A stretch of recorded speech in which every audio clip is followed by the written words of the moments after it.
para perder el menos tiempo posible, discúlpenme, ahí estoy grabando. El otro video eh, se está renderizando, así que estamos en eso. Ya. Lo importante es solucionar la hueá, ¿cierto? Vamos. Estábamos en esto. Ah, no, estábamos en la otra. Pero en fin, para que veamos los datos.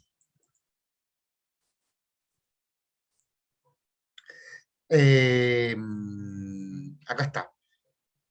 Todo el dinero que empezó a gastar. Sí, yo estaba diciendo que por qué siempre oscila, porque vendemos materias primas.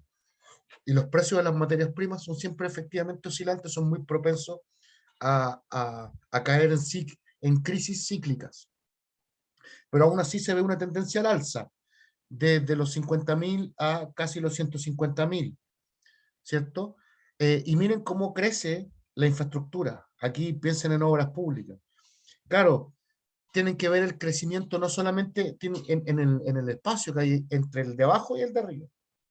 El grueso de la línea lo que está diciendo también es que está diciendo que se está aumentando la cantidad de capital. Es impresionante. Más allá de las crisis, de las subidas y las bajadas, el volumen aumenta. Lo mismo que la educación. Por eso les dije, y no por nada les dije que el Estado gastó la plata en esos tres ítems principalmente. En administración, en obras públicas y en educación.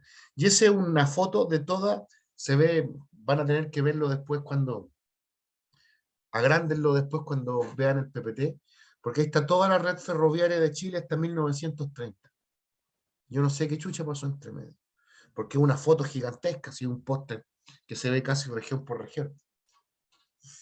Pero aún así se ve una red súper intrincada, impresionante. Más datos. Ah, miren, ahí me quedo. Capitales en la industria sanitaria por nacionalidad. Miren, inglés, chileno otro, antes de la guerra. Ese otro es boliviano-peruano. Después Chile gana la guerra en 1883 y el índice otro disminuye y empieza a aumentar y se dispara el inglés. ¡Pum! A eso me refiero con monopolio inglés en el capital chileno, en el salete chileno. Ahí tenéis. De hecho, hay un libro que se llama así, Salete chileno y capital inglés. Maravilloso el libro, que explica las causas económicas verdaderas de la crisis, de la muerte de Balmaceda. Y posteriormente el capital inglés comienza a decaer y ya en 1925 el principal inversor de su propio salitre era el Estado chileno. Miren, también lo mismo les dije, tiene la caída de la Primera Guerra Mundial. En el 14 se estalla la Guerra Mundial, pero acuérdense que el salitre sirve para hacer pólvora, así que se recupera el tiro, se dispara. Posteriormente se vuelve a caer la demanda producto de la pólvora y porque Inglaterra, Europa entera deja de cultivar porque empieza a reconstruirse, pero aquí viene el cambio de capital y aquí empiezan a ser los capitales norteamericanos, que es el principal ganador de la Primera Guerra Mundial. Ya como en unas 4 clases más, 2, 3 clases más vamos a hablar de la Primera Guerra Mundial. Y siempre me gusta mencionar algo que es casi como un meme. La Primera Guerra Mundial es una guerra totalmente europea para solucionar problemas europeos que vienen pasando hace más de 150 años, que se pelea solo en Europa. ¿Y quién gana? Estados Unidos. ¿Qué es la web? Entonces, precisamente por eso, como Europa queda destruida y tiene que empezar a reconstruirse y sigue manteniendo un nivel de conflictividad y caos importante hasta el punto de que en Alemania va a aparecer Hitler, ¿cierto? Así de cagadas, si pasan puras cagadas, ¿cierto? Ahí los capitales norteamericanos son los que empiezan a invertir y sobre todo a comprar y se vuelve a recuperar con algunas crisis, pero si se fijan, desde la caída abrupta de 1919 hasta víspera de 1930 y de la crisis, hay una línea recta de recuperación. El número de personas ocupadas en la industria del salitre es casi paralela, tiene como el mismo perfil, el skyline, como dicen en Nueva York, el mismo perfil que se traduce en las crisis cíclicas, ¿cierto? Pero el aumento constante. La propiedad de la industria A ver este videito.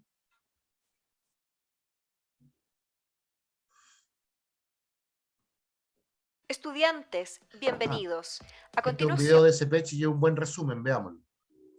repasarán las transformaciones económicas en Chile durante el ciclo del salitre.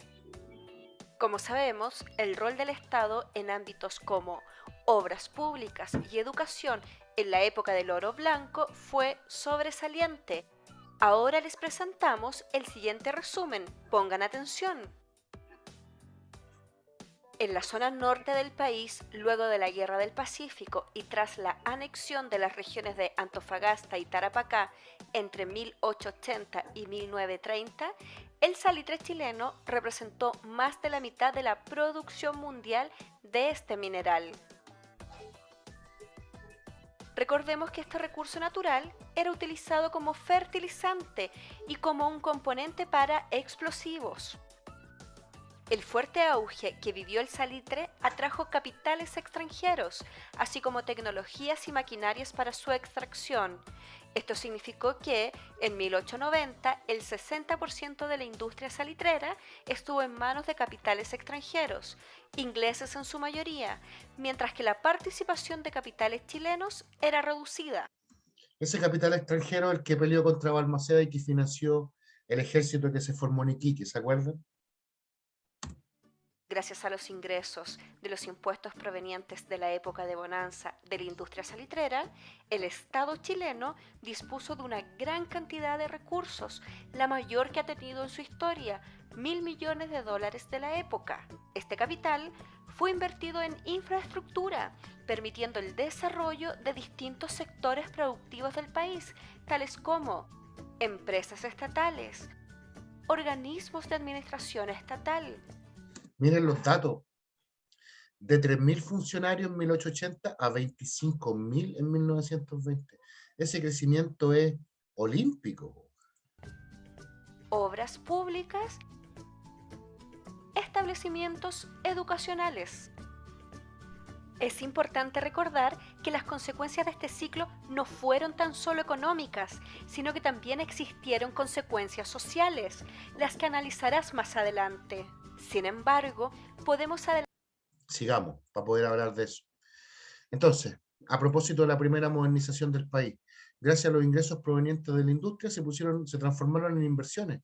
Estos son puros datos, ya terminamos la parte pelúa de la clase.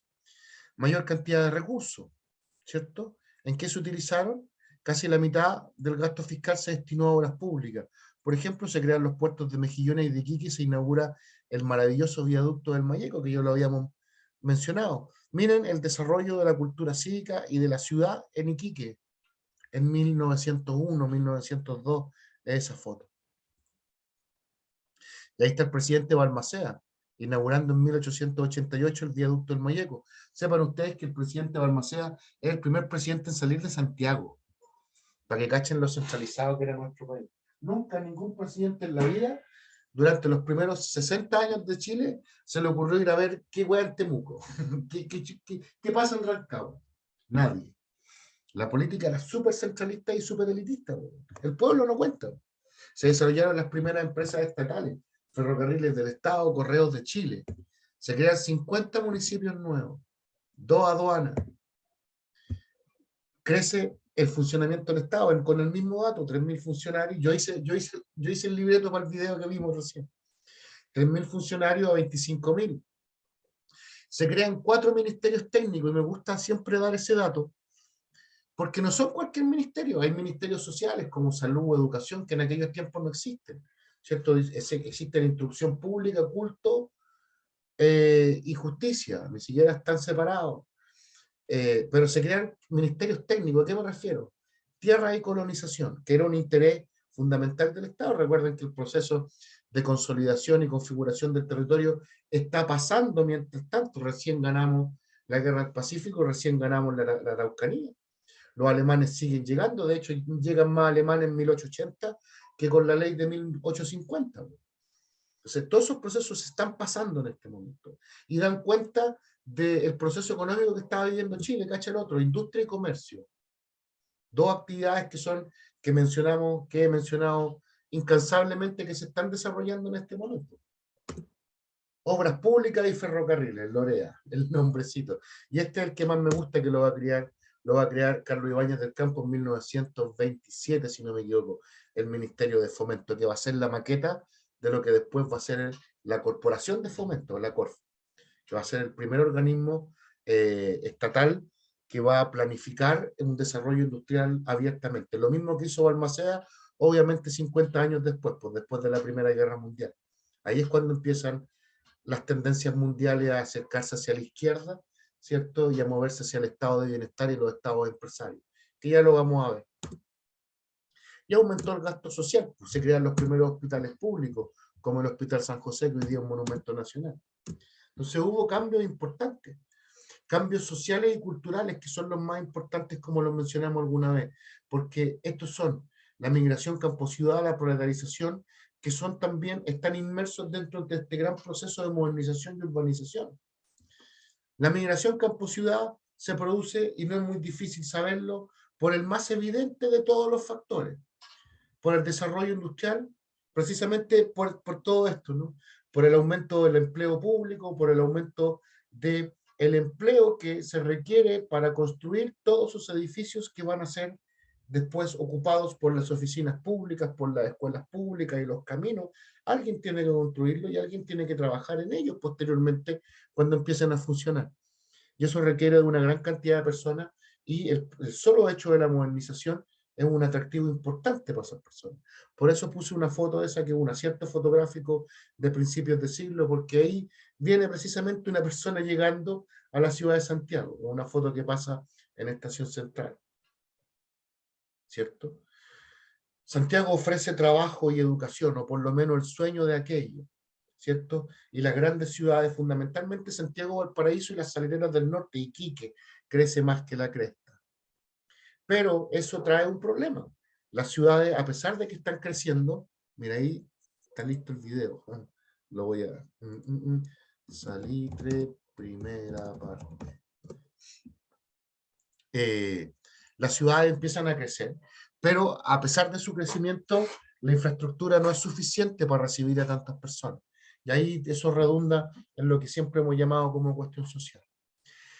También ocurre algo que es mencionado en alguna vez, lo preguntaron en la PSU 2018, una wea así. El proceso de proletarización.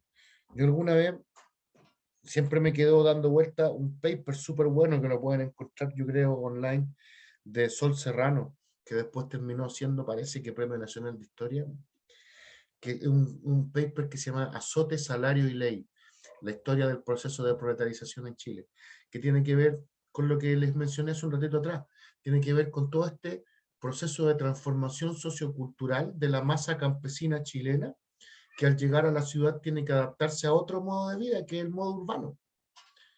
Nosotros somos nacidos y criados en la ciudad, y claro, disfrutamos del campo siempre y cuando tengan las satisfacciones de la ciudad. Si no hay un lugar cómodo para cagar y para ducharme, yo no voy, si tampoco soy tan hippie. Discúlpenme que sea tan sincero, pero yo creo que la mayoría de las personas sí, sí aguantamos salir de campamento. Me encanta salir a mochilear y campamento. He recorrido todo el país, weón, a pata haciendo dedo, pero es por un rato nomás, porque tenemos esa ventaja burguesa de el capitalismo tardío de poder tener vacaciones con plata, pero en aquellos tiempos esas weas no existían, en fin, ustedes lo saben. Pero el proceso de proletarización tiene, de la misma forma como nosotros sufrimos de la ciudad al campo, esta es una transformación mucho más radical y para siempre. Y lo más probable es que todas nuestras familias tengamos algún pariente lejano que todavía vive o que haya llegado del campo. En mi caso es mi abuelo. Mi abuelo era de Talca, mi papá nació en Rancagua y yo nací en Santiago. De a poquito, mi familia es como el resumen, y lo más probable es que las vuestras también, el resumen de los procesos demográficos de Chile. Venir del campo a la ciudad y la disminución de la natalidad. Pues mi abuelo tenía 9 hermanos, que tuvo a mi papá, más 4 hermanos más, y mi papá me tuvo a mí y a mi hermana, y ni mi hermana ni yo tenemos hijos. La familia han ido disminuyendo y en algún momento llegaron del campo. Ese proceso empieza a pasar a principios de siglo. Y todas esas masas campesinas tienen que empezar a vivir con la disciplina de la ciudad, ¿cierto? al trabajo tenéis que llegar a una hora y no a otra, ¿cierto? Y eso obliga a que, como, no sé si alguno de ustedes tienen la mala suerte de trabajar, pero el trabajo doblega tu cuerpo. El contrato de trabajo te obliga a levantarte a las 5:30 de la mañana para que llegue a las 8. Y nadie quiere estar despierto a las 5:30 de la mañana, a no ser que te vengáis acostando de un carrete, po. Pero el solo hecho de que el empleo te obligue a doblegar tu voluntad y hacer cosas que no quieres, implica un grado de disciplina y de compromiso, que en las rutinas del campo no existen. Claro, en el campo te despertáis igual de temprano, pero porque vos querís nomás. Aquí hay momentos y lugares para comer, hay momentos y lugares para circular, tienen que acomodarse a la disciplina de la ciudad, que tiene semáforos, que tiene cruces, que tiene normas de urbanidad, sin contar todas las otras necesidades, otras capacidades y habilidades que se requieren en la ciudad, como saber leer y escribir, para saber en qué calle estáis, pues. Firmar un contrato de trabajo, seguir un horario de trabajo, mantener el salario durante todo el mes. ¿Me explico, no? En el campo todavía existe el trueque y te podía abastecer por lo que tenía en la chacra, en la ciudad no. En la ciudad tenéis que consumir.